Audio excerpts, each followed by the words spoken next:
Hello, everyone. How are you all?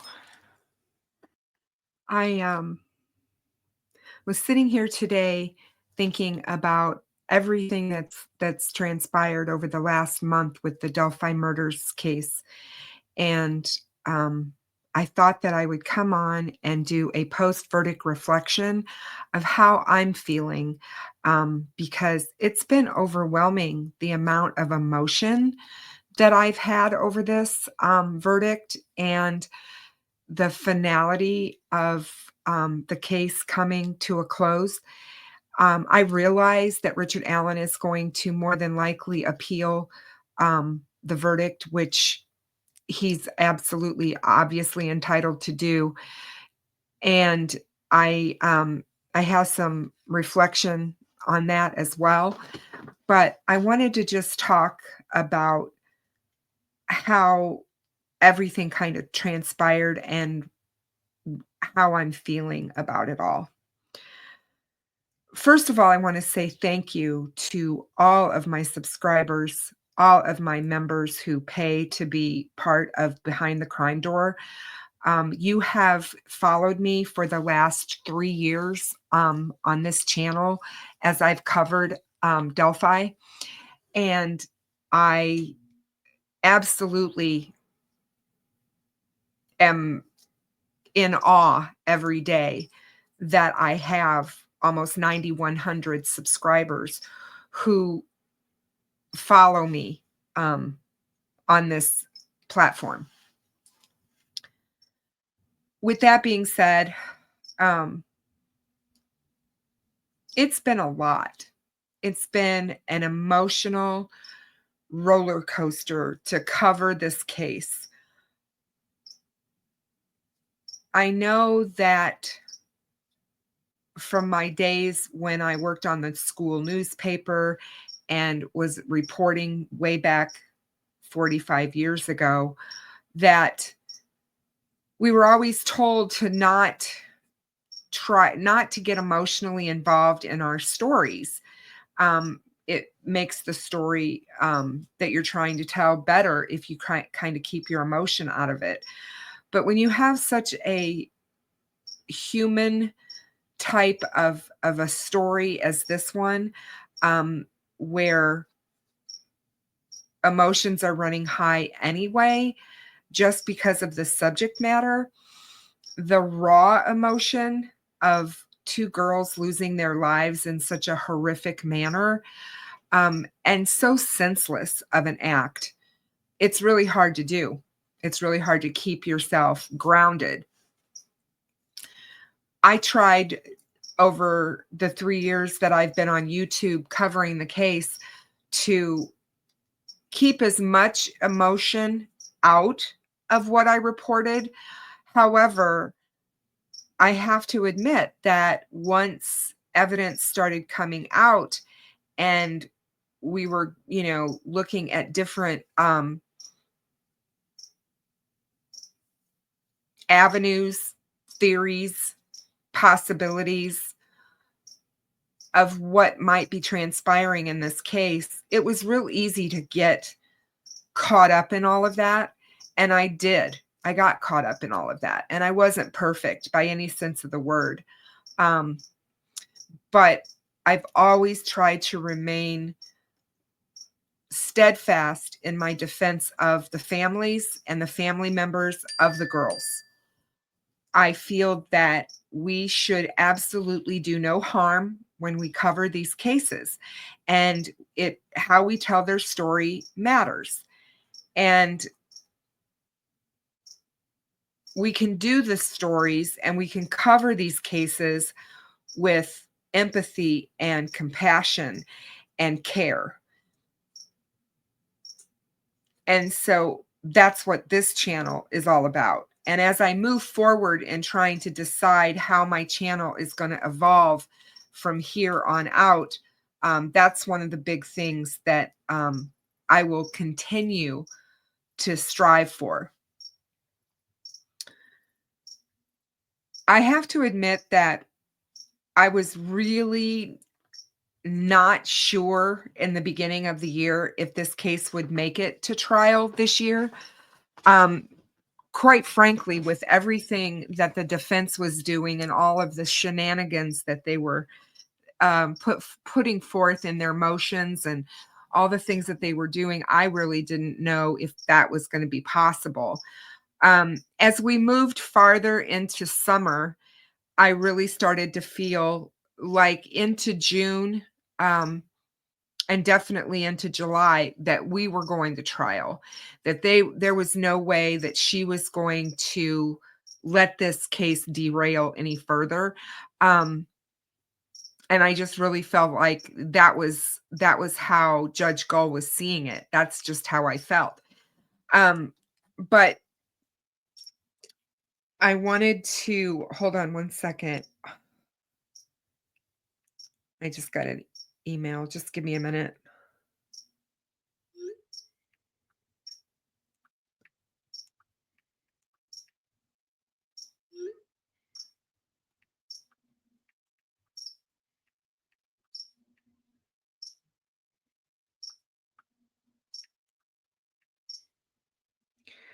Um, Sorry. Um, Still getting stuff about Delphi. So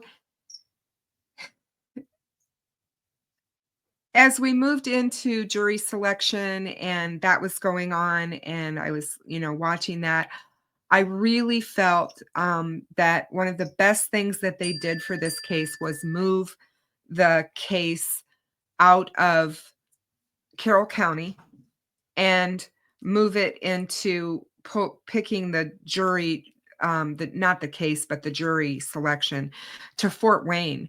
I just really felt that we were going to have a better chance of getting jurors that would not be so emotionally attached to the case as there would have been had it remained in Carroll County.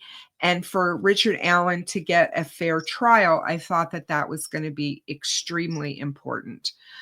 Um, Watching the jury selection and listening to the reports coming out of the courtroom, it sounded as if they went through it really rapidly. They didn't have a lot of problems in selecting the jury, and we ended up with 12 jurors and 4 alternates, and everything seemed to just work really, really well. And everybody that was reporting on it said that they felt that the jury was going to be a strong jury and that we should have um, 12 people out of the 16 that would be able to listen to the case and put their bias aside and only concentrate on the evidence that was actually presented to them, because that's what has to happen in a court case. It's not about what you believe, it's not about what you think, it's not about what could be or couldn't be. It's about the evidence that is actually presented to you in court. That is all that you can use to make your decision. I've sat on a jury and I've sat on a grand jury. And because I've had those experiences, I kind of knew what the jury was going in for and what they would be in for. I've been a foreman on a jury, and I know how that process works. Obviously, not in the state of Indiana, in the state of Illinois. But still, my experience has helped me to better understand that process. Once the jury was set and the trial began, I have to admit I was extremely disappointed in the opening statement from the prosecution. I was really thinking that we were going to have this really strong, you know, um, opening statement, and it was only 15 minutes long, and it was short and sweet. I mean, it really, I mean, it hit all the points, but it was not what I expected from Nick at all. Um, I just thought it would be have more substance, I guess. And I have to go back to Occam's razor that keep it simple. Most things are It's much simpler, and it's easier for people to understand the simpler that you keep it. And the more, detailed that you get and delve into things, the harder it is for people to retain and understand. I thought that the defense's opening statement was good. I felt that they, um, you know, did a good job at bringing forth the points that they wanted to address during the trial. Obviously, they put all of their eggs into one basket, which was Richard Allen's mental health, based upon what happened to him after he went to Westville, for the safekeeping order. I really thought that that was not going to work for them. And I had a number of reasons as to why I felt that way. And part of the reasons that I felt like that was because, and I've said this before, that, had the defense really felt that Richard Allen was um, mentally unfit or mentally unstable at any point after his arrest, they should have approached the court and filed a motion to have everything basically stopped while he was evaluated away from the prison in a hospital setting, to find out what his mental status was. And if he was so mentally disabled, they would have done that. What a lot of people don't understand is that when you do that, you have to prove it. And it becomes really difficult to prove.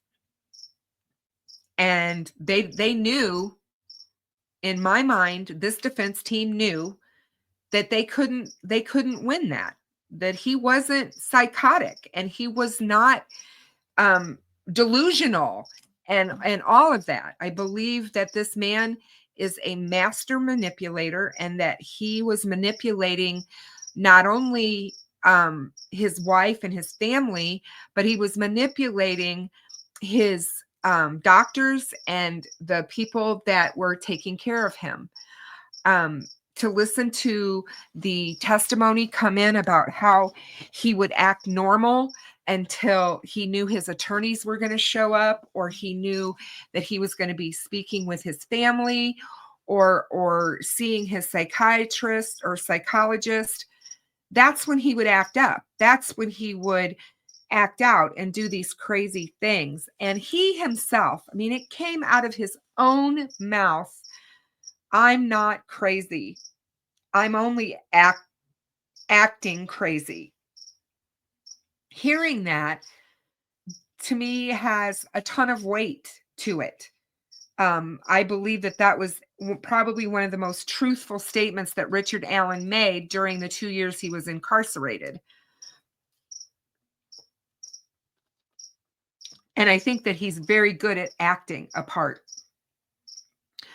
And I also think that he's had a long time to do that. This man had over 5.5 years to perfect behaving a certain way and to acting a certain way.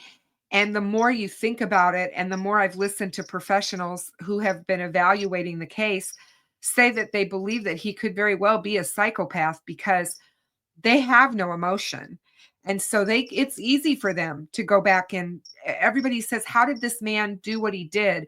And then go back to live his so-called normal life and hold down his job and do all the things and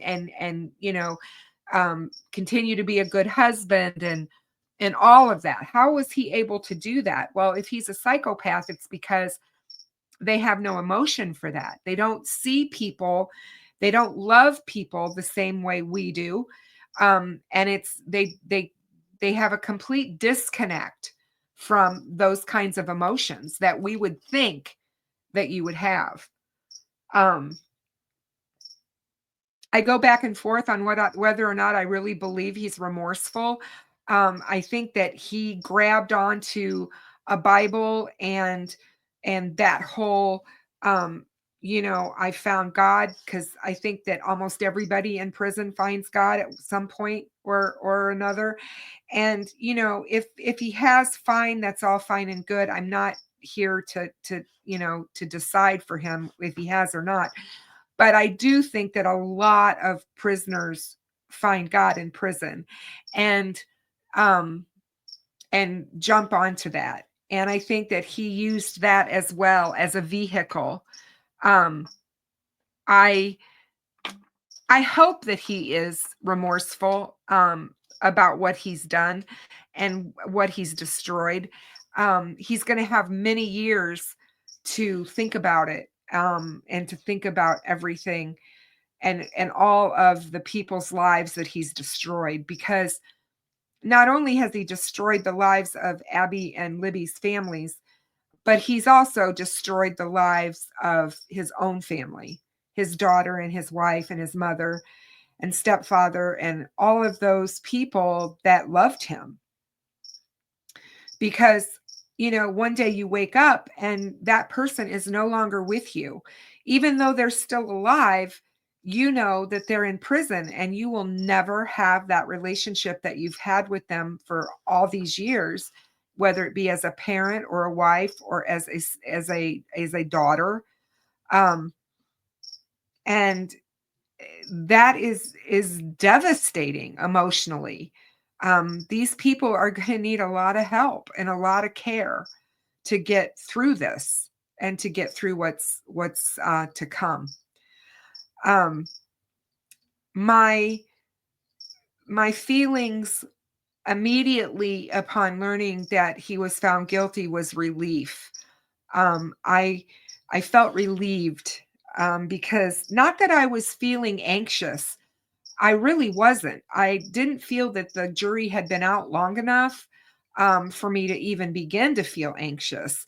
I know that there was a lot of reporting where they were trying to make us feel anxious, and people were saying, "Oh, it's going to be a hung jury," because they weren't coming back right away. And I was like, no, they had a lot of information to go through. They had a lot of information, and witness testimony to go back over. Um, and in a jury room and deliberations, you have to talk about all that stuff. And a lot of times what happens in deliberation is you go in, and the very first thing you do is you sit down and you get your foreperson, and then the foreperson will say, "Hey, why don't we see where we're at? Let's take a vote." And sometimes they'll do that, and they'll vote to see how many people think he's guilty, how many people would vote for not guilty at this point. And once you get a sense of where you are there, and how many people are, you know, on one side or the other, then you have an idea, okay, what is it that's making you think one way or the other?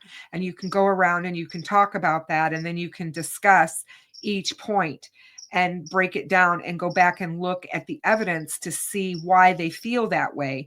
Um, and then that's kind of how you can break it down and talk about the things that are bothering you, or that look at what might be bothering someone else. Um, and that can take a long time. It's difficult. I said it before on a few of my live streams, but if you have a rogue juror, somebody who already made up their mind as soon as they sat down in that jury box, just by physically looking at him and saying he's not the guy, there's no way that little man sitting over there could have done this. It happens. And when you get that, it can be devastating for a case. And we were lucky. We didn't have that. We had jurors who took the oath to heart, and knew that they held this man's life in their hands, and that they were going to make an informed decision. They were going to look at the evidence, they were going to weigh the evidence, and they were going to come to a conclusion. And they were able to do that. And I'm proud to say that the jury system in this country, for the most part, works. Um, and and that's a good thing, that they're able to do that. And we have to stand behind it. Um, And that was one of my biggest fears, was what was going to happen when the verdict did come down. What was going to happen on either side, depending on what that verdict may have been. Were we going to see violence? Were we going to see, craziness? What were we going to see? And actually, I was very, very surprised at how calm people remained, and how they dealt with it. Because again, there are no winners in a murder case. There's no winners. And it's a very solemn thing to know that 2 lives were already lost, and another one now is lost because of what he chose to do that day and the choices that he chose to make. For those that are still out there that feel that he was railroaded or that he didn't get a fair trial, I'm sorry that you feel that way. But I would highly suggest that you go back as soon as you get the availability for all of the trial notes, and go through it yourself.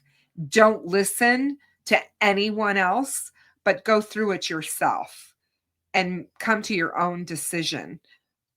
It's hard to decide on a case, guilt or innocence, when you haven't sat in the courtroom and you haven't listened to every single thing that's happened. You're listening to reporting. And again, third party is third party. Until you're there and you're in it, you really don't have a way to weigh whether or not a person is guilty or innocent. And a lot of times in this country, since we've gotten the internet, people are quicker to find people guilty as soon as they're arrested. It's, oh, he must be guilty because they arrested him. And there are people out there that do believe that only the guilty get arrested. And one of the things that my judge friend told me was the preponderance of evidence against this man was strong enough to convince a judge to give a search warrant in this case. The preponderance of evidence after the search warrant was strong enough to make an arrest. You have to have the evidence to back up an arrest, and you can't just arrest people. That's not what happens in this country, even though there is a faction of people that try to push that narrative and believe that.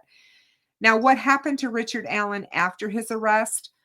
I'm not saying that that was right and that that's the way we should treat prisoners.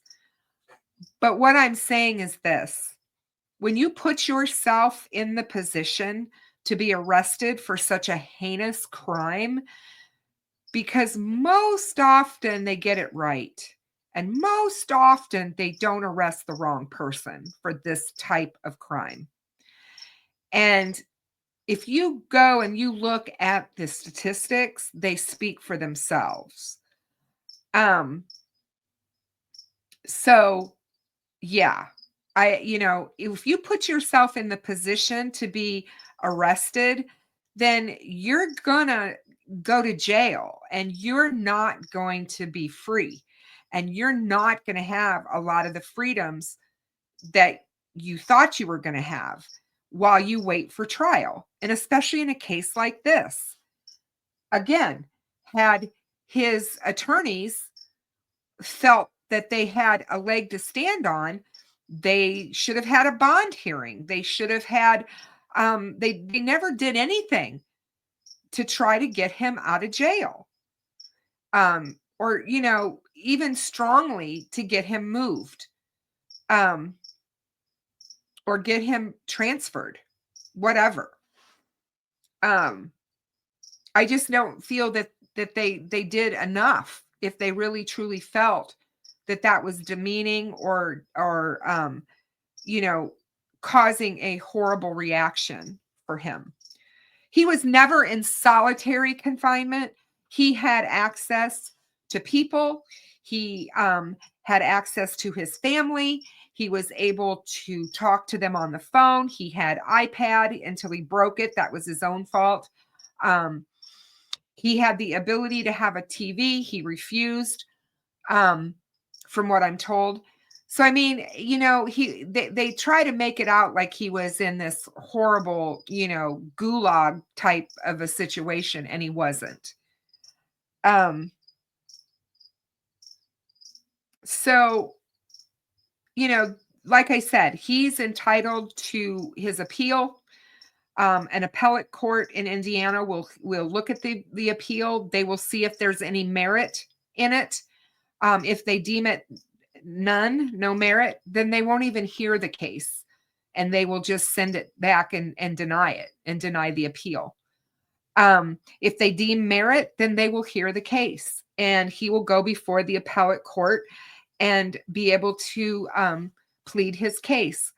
I think that from everything that I know and from talking to my legal contacts, it's a slim chance to none that he will go anywhere on appeal.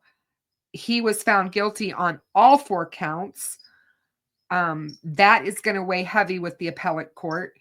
And unless they find a really bad thing that was done by the trial court, I really just don't see them doing anything with this. But that's just my opinion. I mean, I don't have a crystal ball. We're just going to have to wait and see. I wanted to tell you real quick, one of the things that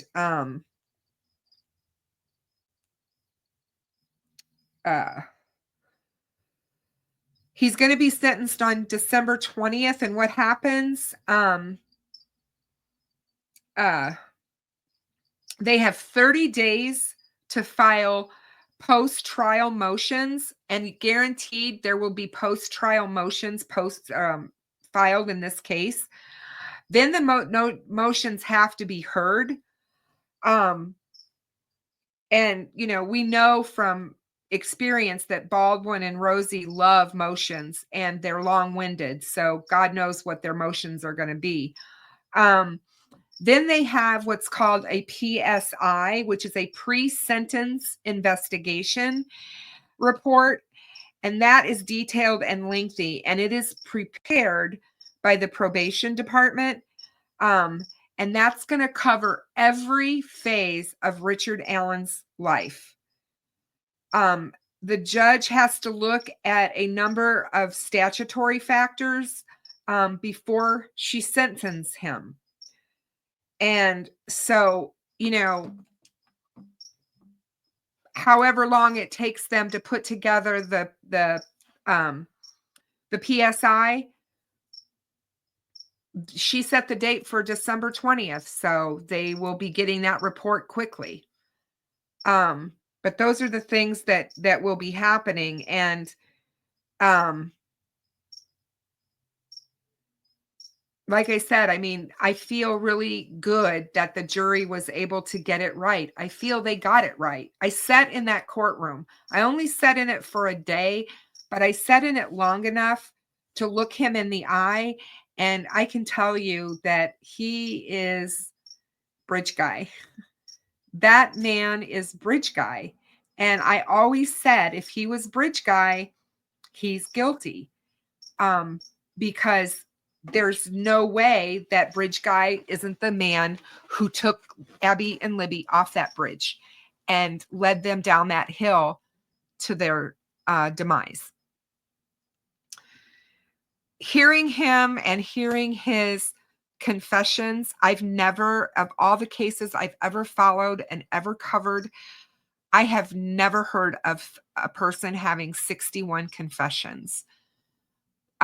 With things that only the killer would know.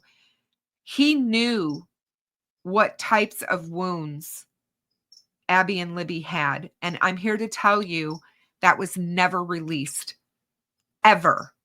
Never was that released by law enforcement to anyone. He also knew about the van. That was never released by law enforcement either. um, I just feel that there's just so much circumstantial evidence that piled up with the direct evidence of his confessions, because his confessions are direct evidence. I feel that with all of that and the bullet matching his firearm, that there's just no way that you can ever say that this man is not responsible for this crime. So I was very pleased with the verdict. I'm pleased for the families of Abby and Libby after sitting in court and watching Anna and watching Kelsey and Becky and Mike and Tara. Um, I don't know how you can sit there and watch those people and your heart not bleed for them. I mean, seriously, the anguish, the emotion, the raw emotion, and the pain of what they had to listen to and hear about their beloved daughters. No one should ever have to go through that. And my heart goes out to them. I hope that Delphi and the families can begin to heal. I know it's going to be a very long process for them to try to get through the emotion of all of this. And as this goes forward and Richard Allen tries to appeal and all of that, even if the appeals are denied, they're going to want to attend those proceedings. And then, at some point in time, there will be, hopefully, depending on how he's sentenced, he's looking at 130 years. And I imagine it's going to be life without parole. So they won't have to go to a parole hearing, thank goodness. They do have the ability to write victim impact statements. So it will be very interesting to see who does that. They can give the victim impact statements themselves, or they can have the prosecutor read them for them. And all the family members will be able to do that. And we all know that this has impacted them all greatly and in many different ways. So, yeah, it's going to be interesting to see how that plays out. And we're just going to have to wait and see. But those are some of my reflections, you guys, on the verdict. And if any of you have any comments that you'd like to leave, please leave them in the comments section below the video. I will try and respond to them. Please keep them respectful, and please do not bash the family. If you put anything in there about somebody else being guilty of this crime, I will not post those comments. So I'm just saying. But anyway, thank you all for watching, and I will see you soon. Bye.